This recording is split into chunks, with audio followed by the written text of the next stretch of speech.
Solía trabajar para el transporte público, limpiando autobuses y repostándolos por la noche mientras estudiaba durante el día. Había una ruta que iba de la autopista hacia el condado, donde un autobús podía viajar a más de 100 kilómetros por hora. A los conductores les encantó porque los sacaba de la ciudad y a menudo, choferes experimentados tomaban la ruta. Una noche, a finales de la primavera, un automóvil cortó el paso de un autobús para salir por el carril izquierdo. Golpeó el parachoques del autobús, provocando que el conductor frenara de golpe. Con lo rápido que iba, fue sorprendente que el conductor lo mantuviera en la carretera. El chofer resultó físicamente ileso. Algunos sufrieron golpes y contusiones graves al ser arrojados de sus asientos, y también hubo una muerte. Una mujer joven, embarazada de 7 u 8 meses más o menos, estaba en la parte trasera del autobús y, a pesar de la advertencia de no pararse en la autopista, se sentía incómoda por su estado y prefirió hacerlo. Cuando ocurrió el accidente, salió despedida a la mitad del largo del autobús y cayó boca abajo. Lamentablemente sufrió una hemorragia y murió antes de que llegara la ayuda. Su hijo por nacer tampoco sobrevivió. Me llevaron al accidente unas 3 horas después de que ocurriera para llevar el autobús de regreso al garaje. El conductor se había marchado y el sheriff me contó lo sucedido. Yo conducía solo, seguido de mi supervisor, en un autobús vacío con el piso cubierto de sangre y arena para gatos que usábamos para evitar que se esparciera. Una vez en el garaje, limpié y desinfecté el autobús. Me tomó horas. Terminé alrededor de la 1 a.m. y al regresar, el director, el jefe de flota y mi delegado de tienda me estaban esperando. Me enteré allí oficialmente de la historia.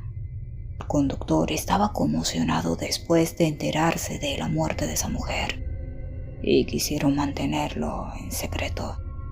Era una situación terrible y no querían que otros lo supieran.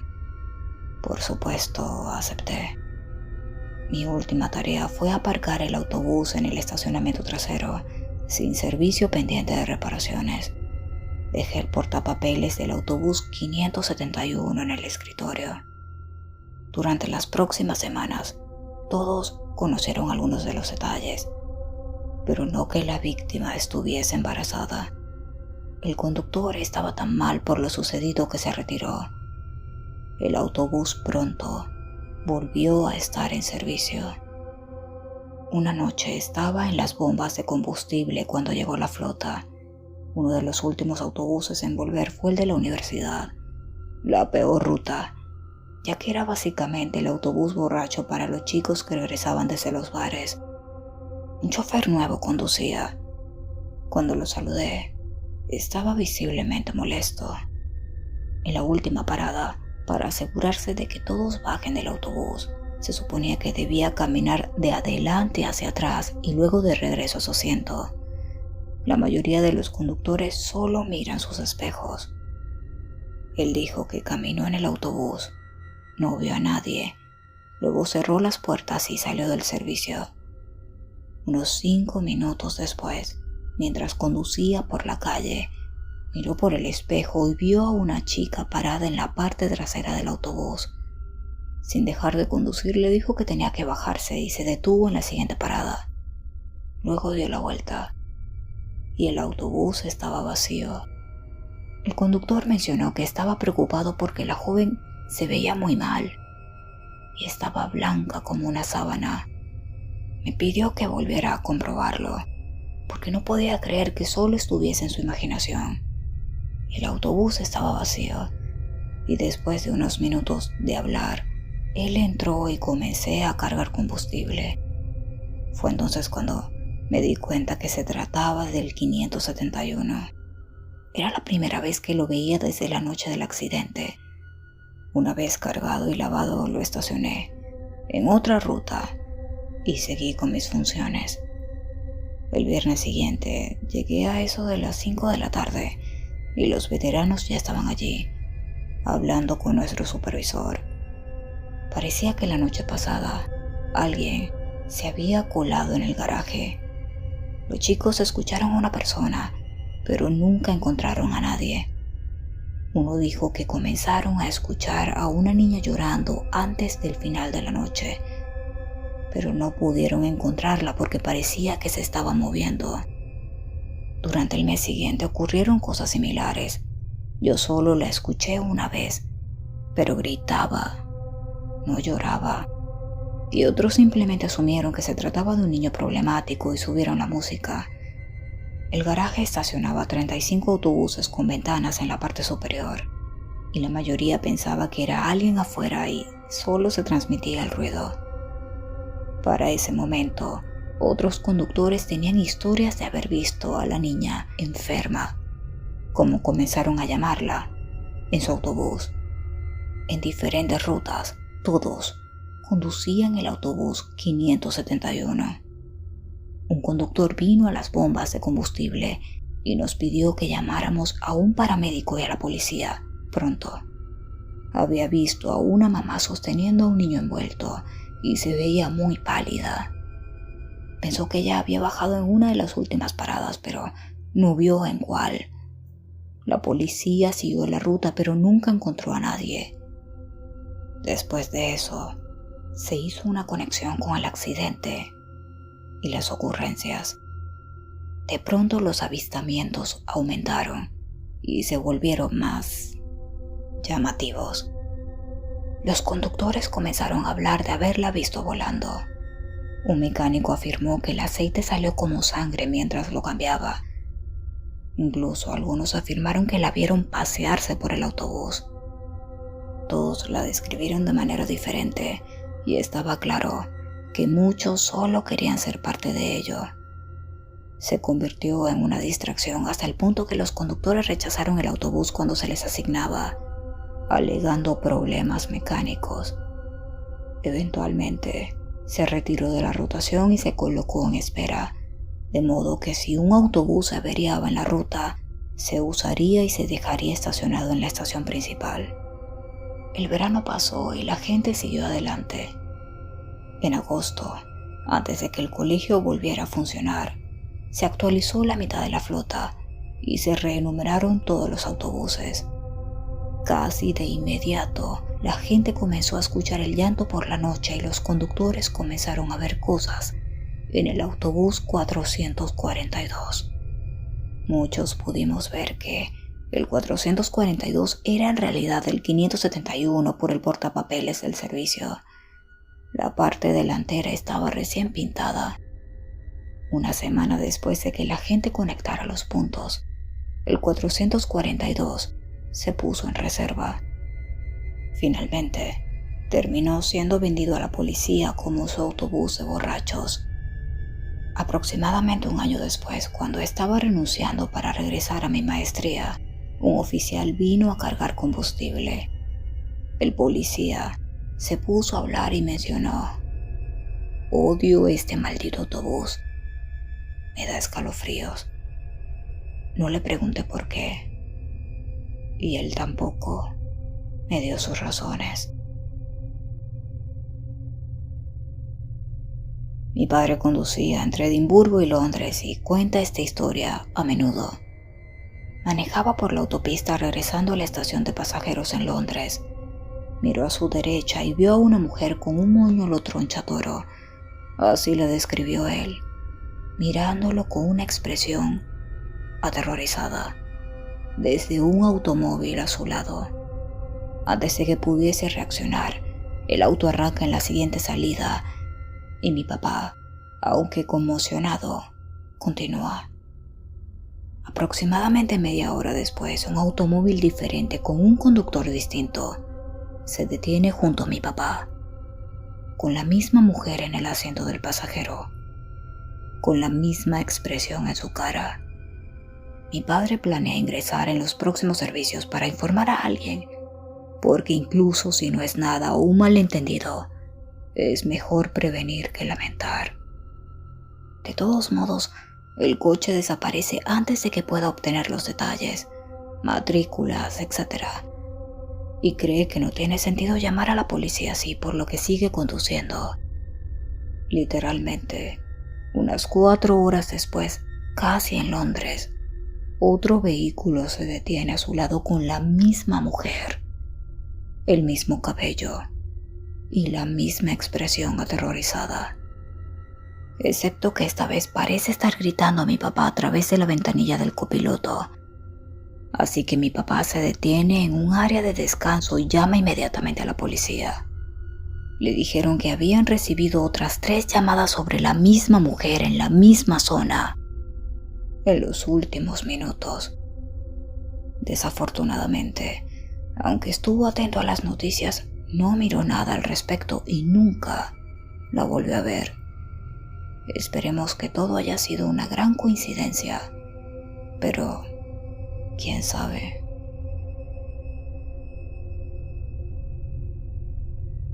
¿Tienes historias de terror? Si es así, escríbela en los comentarios o envíalas a la dirección de correo que verás en pantalla y que también encontrarás en la cajita de descripción. Me encantaría darle forma a tus escalofriantes experiencias. Por ahora, continuemos. Manejo un autobús que hace la última ronda de la noche en una ruta con algunas zonas poco habitadas e intermedios totalmente desolados. El trabajo suele ser sencillo la mayor parte del tiempo, porque a esas horas es difícil que se suba nadie. Aún así, el Estado mantiene en vigencia el recorrido hasta el día de hoy.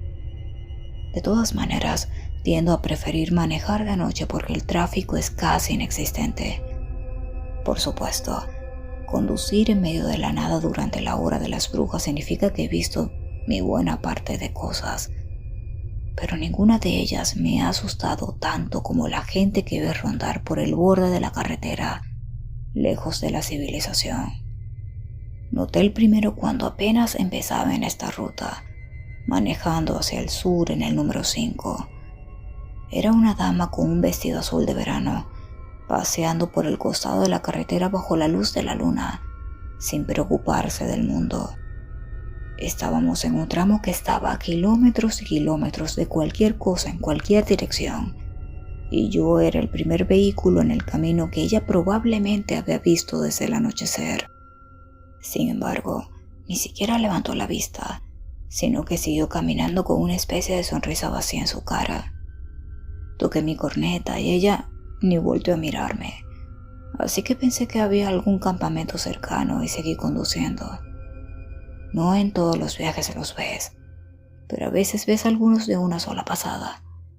Siempre me pareció extraño porque parece que nunca los ves durante el día, o tal vez sí, pero no destacan tanto bajo el sol.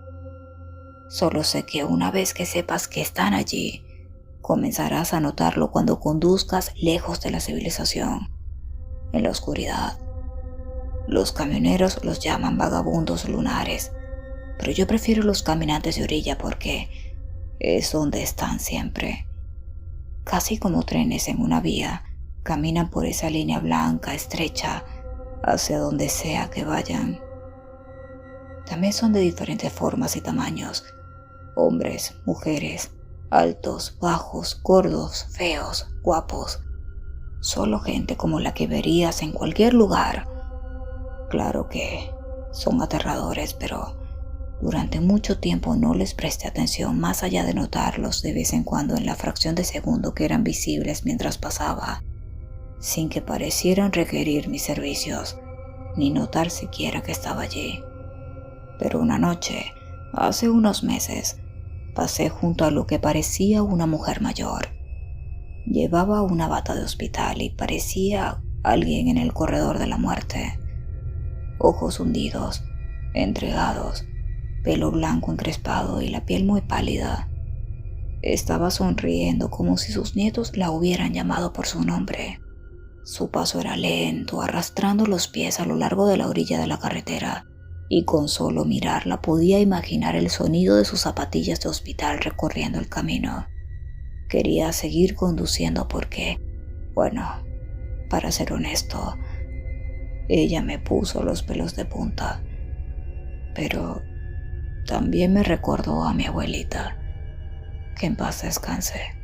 Así que me detuve lentamente, y recogiendo la linterna que siempre llevo conmigo bajé del autobús. Podía oírla venir antes de poder verla, ya que había conducido y parado unos metros por delante de la anciana. Podía visualizar sus pies arrugados en esas pantuflas, arrastrándose siempre hacia adelante. Quedaban aún unos 30 kilómetros para llegar al próximo pueblo. Ella no iba a lograrlo. Levanté mi linterna y comencé a caminar hacia el sonido de sus pies. ¡Hey! ¡Hey! ¡Hola! ¡Señora! ¡Señora! La llamé. Esperaba que ella hablara. No hubo suerte. Mis pelos estaban de punta mientras esperaba que ella entrara en la luz de mi linterna. Casi grité cuando la apariencia fantasmal apareció a la vista. No porque fuera diferente, solo porque se veía mucho más enfermiza de cerca y mucho menos viva también. Señora, ¿está bien? Está en medio de la nada, ¿sabe? ¿Quiere que la lleve? Ella no respondió nada. Siguió sonriendo y avanzando constantemente. Ahora mi corazón latía con fuerza. Simplemente está senil y necesita mi ayuda. Pensé en voz alta, pero mis pies estaban congelados en su lugar mientras ella se estaba acercando, y cuando llegó a unos 3 metros más o menos, sus manos arrugadas comenzaron a estirarse lentamente hacia arriba. Sus dedos se movieron en mi dirección como una abuela tratando de alcanzar la cara de su nieto. Abrió la boca, pero no dijo nada. Solo me sonrió con sus encías. Mis piernas cedieron, y cuando caí de costado ella se agachó para alcanzarme con una sorprendente velocidad. Antes de que supiera lo que estaba pasando, ella tenía esos dedos cadavéricos suyos alrededor de mis tobillos y me estaba arrastrando por la carretera, lejos del autobús. Me eché hacia atrás, desesperadamente, pero su agarre era sobrehumano y la adición de mi peso no parecía ralentizar su caminar en lo más mínimo. Ella me miró con esos ojos hundidos, brillantes, con la boca abierta en una sonrisa. Lancé una patada con toda la fuerza que tenía en mí y, por suerte, conecté con su mandíbula. Para mi horror, fue como patear cemento sólido. Afortunadamente me soltó y su cara no mostró ninguna herida visible. Me arrastré hacia atrás, hacia el medio de la carretera, y ella siguió caminando por el arcén. Sus manos volvieron a caer a cada lado de su cuerpo y su boca se cerró en una sonrisa de labios apretados, pero su mirada se quedó clavada en la mía mientras salía lentamente del haz de luz de mi linterna. Esperé mientras ese raspado de sus pies se desvanecía poco a poco en mis oídos, y después de lo que terminó siendo una media hora de silencio, reuní el valor para levantarme y volver al autobús. No había rastro de la vieja, pero cuando aceleré, no tardé mucho en alcanzarla. Sus ojos todavía estaban fijos en mí. Probablemente lo habían estado todo el tiempo mientras se alejaba. Lo último que vi de ella cuando volví a acelerar fueron sus labios delgados, agrietados y sonrientes. Según otros choferes que conozco, soy el primero en tratar de interactuar con un caminante de orilla. Y si Dios es bueno, seré el último. Desde entonces, he visto muchos más, paseando por la carretera en la oscuridad absoluta. Desde esa noche, los caminantes siempre me miran directamente cuando paso, lo que nunca solían hacer. Desde que esa anciana me vio, todos lo hicieron. Incluso vi a un niño pequeño una vez, pero no hay forma de que vuelva a detenerme por ellos. Y si eres inteligente, tú tampoco lo harás.